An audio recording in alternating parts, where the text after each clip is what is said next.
Le fouet est vraiment très intéressant pour travailler la détente, mais aussi le mental et les émotions. Parce que prendre un coup de fouet, eh bien, ça génère une certaine brûlure et qu'il va falloir apprendre à dissiper. Donc, dans un premier temps, mon partenaire est là et je vais lui donner un coup qui va claquer un peu. Et moi, ce que je vais te demander, c'est de garder mon regard et de te détendre. Voilà, il se détend, il laisse diffuser, ça a tapé où? En dessous de l'omoplate. Et tu sens que ça a piqué. Effectivement. Et quand tu te sens prêt, eh ben, tu me fais un petit signe et je peux enfiler un deuxième. Il laisse circuler, il me regarde, c'est pas une victime, c'est quelqu'un qui accueille et qui décide les choses.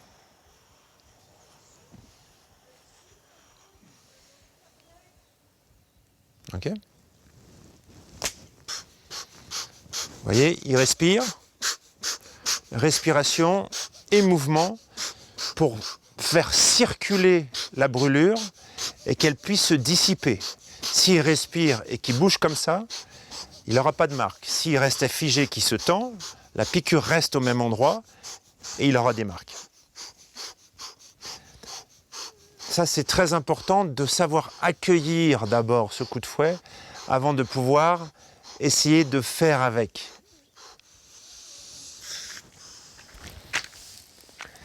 Je vous explique. Garde le fouet comme ça. Regardez ce qui va se passer. Vous voyez que mon fouet, tout de suite, se bloque. Comme si vous arriviez en roller sur une super pente très très plate et qu'au bout, c'est un tas de sable. Tout d'un coup, ça freine. Bah là, c'est pareil.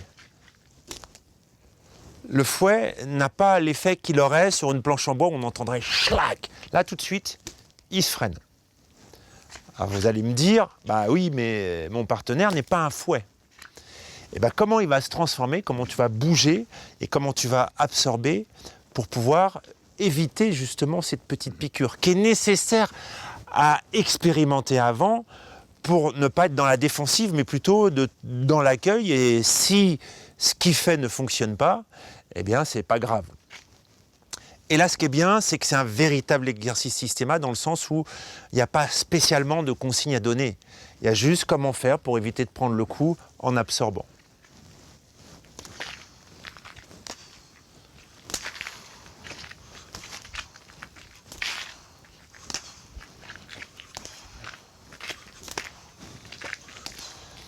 Vous voyez qu'il a fait sa manière, il est venu chercher, je sais pas, tu es venu chercher avec le bras, et moi je vais chercher aussi différemment.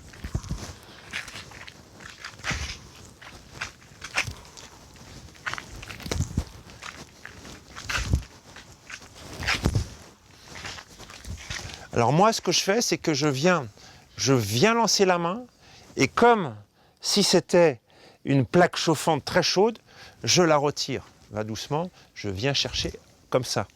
Je peux le prendre comme ça, ici, avec le plat de la main, et j'absorbe.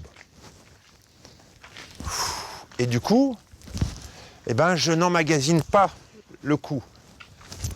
Quand ça vient par en haut, je viens lancer la main et je la ramène en la relâchant. Et j'essaye de sortir du champ du fouet. Toi, comment tu fais? Explique en même temps. Oui. Alors, moi j'essaye de mettre mon bras comme un fouet qui va réceptionner. Mais de temps en temps, j'essaye aussi des petites variantes en posant par-dessus.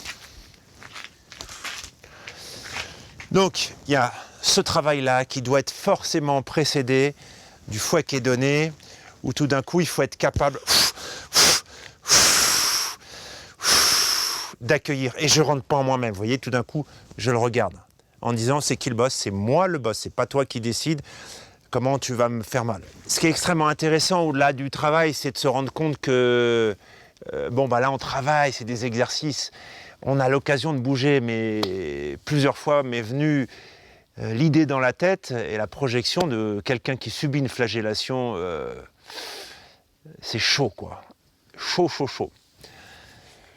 Donc sur ce travail du fouet qui est très ludique et qui fait beaucoup travailler et le mental et les émotions, souvent il peut y avoir des rires, il peut y avoir aussi des pleurs pour quelqu'un qui n'a pas l'habitude, je vous souhaite bon courage et à très bientôt.